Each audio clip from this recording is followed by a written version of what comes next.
दोस्तों, बहुत बहुत स्वागत है आपका एक्सीलेंस फैमिली में। मैं हूं रवि और 12th अकाउंटेंसी में अब हमारा अगला टॉपिक होगा रिकॉन्स्टिट्यूशन ऑफ पार्टनरशिप। मतलब कि पार्टनरशिप का रिकॉन्स्टिट्यूशन क्या होता है और कैसे होता है। इससे पहले हमने गुडविल का ट्रीटमेंट देखा, जो कि अब हमें रिकॉन्स्टिट्यूशन में उसकी जरूरत लगेगी कि भाई गुडविल कैसे वैल्यूड की जाती है, ये हमने पढ़ा। रिकॉन्स्टिट्यूशन दोस्तों, रिकॉन्स्टिट्यूशन मतलब वापस से बनना, री लगा हुआ है, वापस से कॉन्स्टिट्यूट होना। कॉन्स्टिट्यूशन मतलब होता है एक रूल बुक, एक चार्ट जिसको की पार्टनरशिप फॉलो करती है ना। जैसे हमारे देश का कॉन्स्टिट्यूशन है तो उसके कायदे कानून को हम सब फॉलो करते हैं, है ना। उसी प्रकार से पार्टनरशिप फर्म में भी जो रूल बुक होती है, जिसको हमने पार्टनरशिप डीड कहा था, तो पार्टनरशिप डीड या उनका जो कॉन्स्टिट्यूशन है उनमें कोई चेंजेस आता है, वो होता है रिकॉन्स्टिट्यूशन ऑफ पार्टनरशिप। इसको एक छोटे से एग्जांपल से लेते हैं अपन। मान लिया जाए ए और बी दो पार्टनर है, इनका रेशियो है 3:2। तो अब ये इनकी पार्टनरशिप डीड में लिखा होगा कि ए बी 3:2 में पार्टनर है ना। अब मान लिया जाए किसी कारणवश इनको लगता है कि यार अपने को ना रेशियो चेंज कर लेना चाहिए। तो अगर जैसे ये पिछले 5 सालों से बिजनेस करते आ रहे हैं, अब इनको लगता है कि अपने को थोड़ा सा क्या है, चेंज कर लेना चाहिए। तो चेंज क्या करना चाहते हैं ये कि ए और बी चाहते हैं कि नया रेशियो हो जाए हमारा 1:1। ए और बी क्या चाहते हैं कि नया रेशियो हो जाए 1:1। तो पहले इनका रेशियो था 3/5, 2/5 और अब वो हो गया है 1/2, 1/2। इसमें आपको साफ दिखाई दे रहा है कि ए को पहले ज्यादा शेयर मिलता था, बी को कम। क्यों? क्योंकि 5 में से 3 ए को मिलता था और 5 में से 2 बी को मिलता था। मतलब कि ए को आधे से ज्यादा, बी को आधे से कम। पर अब बात क्या आ रही है कि 1/2 ए को और 1/2 बी को, आधा आधा दोनों का हो रहा है।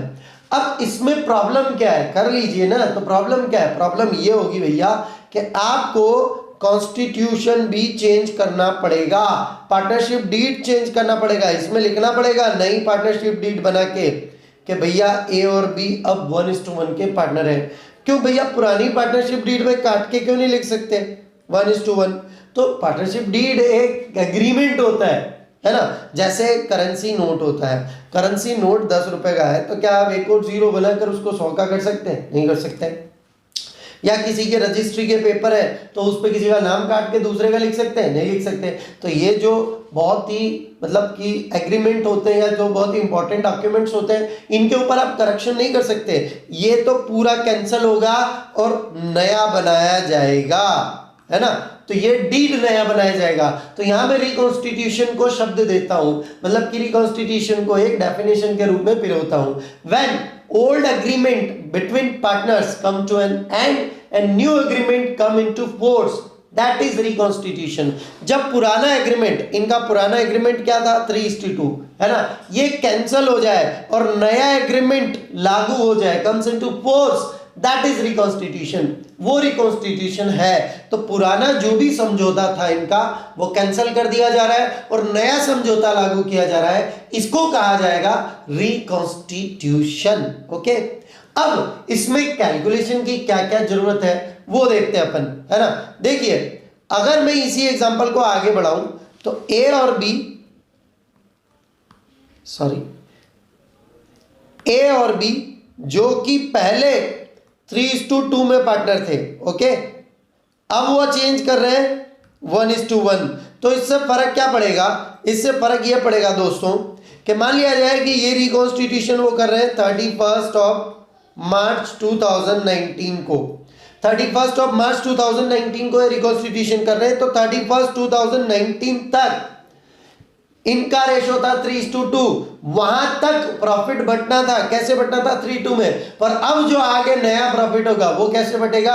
1:1 में। तो ये रिकॉन्स्टिट्यूशन इन्होंने 31 मार्च 19 को कर लिया। ओके, अब आगे बढ़ते हैं। अब 31 मार्च 2020 आया और फर्म को प्रॉफिट हुआ है 5,000। कितना प्रॉफिट हुआ है फर्म को? 5,000 प्रॉफिट हुआ है। अब ये 5,000 प्रॉफिट किस रेशियो में बंटना चाहिए? 1:1 में। क्यों बढ़ना चाहिए? क्योंकि रेशियो चेंज कर लिया।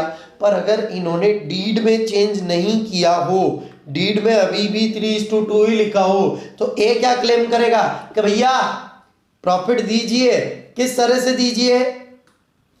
3000 और 2000 इस तरह से बटेगा प्रॉफिट 3:2 में। ए बोलता है, तो बी बोलता है ऐसा क्यों?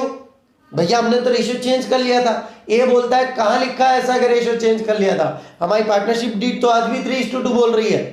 तो बी कुछ भी नहीं कर पाएगा, इसलिए इसको 31 मार्च को ही ये डीड कैंसिल करके नई डीड बनवा लेना चाहिए, जिसमें ए बी का रेशियो 1:1 होगा, जिससे कि इनको प्रॉफिट बटेगा, नया प्रॉफिट 2500 और 2500 रुपए। तो ये रिकॉन्स्टिट्यूशन का फॉर्मेट है दोस्तों, मतलब कि ऐसे इस प्रकार से रिकॉन्स्टिट्यूशन होता है और इसका फर्क ये पड़ता है। अब हम बात कर लेते हैं रिकॉन्स्टिट्यूशन कब कब होता है, फॉर्म्स ऑफ रिकॉन्स्टिट्यूशन की, है ना। अब दोस्तों देखिए कि फॉर्म्स ऑफ रिकॉन्स्टिट्यूशन मतलब कब कब रिकॉन्स्टिट्यूशन होता है और आपके कोर्स में कौन कौन सी चीजें। Change in profit sharing ratio, जो हमने ऊपर पढ़ा कि भैया ए और बी 3:2 में पार्टनर थे, अब वो डिसाइड कर रहे हैं कि ए और बी 1:1 में, तो उनको डीड चेंज करनी पड़ेगी, यहाँ रिकॉन्स्टिट्यूशन हो जाएगा। Number 2, admission of partner.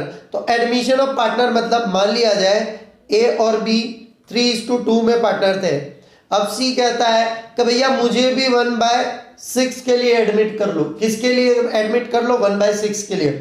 तो पुराना जो डीड था उसमें ए और बी का ही नाम था। अब अगर सी एडमिट हो जाता है और इस डीड को कैंसिल नहीं किया जाए, नई डीड नहीं बनाई जाए, तो सी का कोई भी हक इसमें नहीं होगा। इसलिए समझौता चेंज करना पड़ेगा, अग्रीमेंट चेंज करना पड़ेगा। क्या?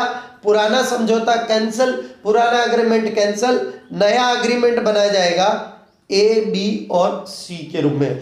संभव है कि इनके पास पार्टनरशिप डीड ना हो, मतलब कि रिटर्न एग्रीमेंट ना हो, फिर भी ओरल एग्रीमेंट में इनको, मतलब कि जो भी इनके पास एग्रीमेंट है, जो इन्होंने आपस में बातचीत की है, उसमें सी को शामिल करना पड़ेगा। तो यहां पर यह बात निकल कर आती है कि जब पार्टनरशिप के पार्टनर्स के संबंधों में कोई चेंज आता है, उनके रिलेशन में कोई चेंज आता है, तो वो क्या होगा? रिकॉन्स्टिट्यूशन। यहां रिलेशन में कैसे चेंज आया? पहले 2 पार्टनर थे, जैसे 2 भाई हो और 3 भाई हो, फर्क पड़ जाता है, क्योंकि तीनों भाई आपस में भाई हैं और 2 भाई आपस में भाई हैं, फर्क पड़ जाता है, जायदाद का हिस्सा बढ़ जाता है भाई साहब। तो हो क्या रहा है? ए बी पहले 2 पार्टनर थे, सी नया आ रहा है, तो पुराना एग्रीमेंट कैंसिल हो जाएगा और नया एग्रीमेंट शुरू होगा। तो ये भी मतलब कि जब भी एडमिशन ऑफ पार्टनर होता है ना, उसको भी आप रिकॉन्स्टिट्यूशन ऑफ पार्टनरशिप कहेंगे। तीसरा है रिटायरमेंट ऑफ पार्टनर। अब ए बी सी 3 पार्टनर है 3:2:1 में, मतलब कि 3/6, 2/6, 1/6। अब पार्टनरशिप डीड में भी ए बी सी लिखा हुआ है ना। बी रिटायरमेंट लेता है, बी चला जाता है फर्म से, और इन्होंने डीड को कैंसिल नहीं किया और नई डीड नहीं बनाई ए बी की, ए और सी की, सॉरी। तो बी भी यहाँ हकदार है, क्योंकि वो अभी भी एग्रीमेंट में है। तो पुराना एग्रीमेंट कैंसिल करो, नया एग्रीमेंट बनाओ, है ना। तो जब एक पार्टनर रिटायर होता है तब भी रिकॉन्स्टिट्यूशन होता है। डेथ ऑफ पार्टनर, ये बिल्कुल रिटायरमेंट की तरह ही है। अब 3:2:1 इसमें क्या होगा? सपोज बी की डेथ हो जाती है तो 2/6 इसका रेशो खत्म हो जाएगा। अब नए पार्टनर कौन होंगे? ए और सी। तो बी तो मर गया, लेकिन उसके हिस्से का पैसा किसको देंगे? हम उसके एग्जीक्यूटर को देंगे। इसके लिए आगे कैलकुलेशंस करेंगे हम।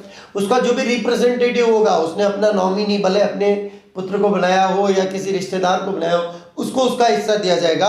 मतलब यहाँ ए और सी बच गए, बी चला गया। लास्ट है दोस्तों अमालगमेशन। ये आपके कोर्स में नहीं है वैसे। मान लिया जाए ए और बी पार्टनर थे 2:1 में और सी और डी पार्टनर थे 3:2 में। अब ये दोनों पार्टनरशिप फर्में मिलकर एक बन जाती है और नई फर्म बनाती है ए बी सी डी।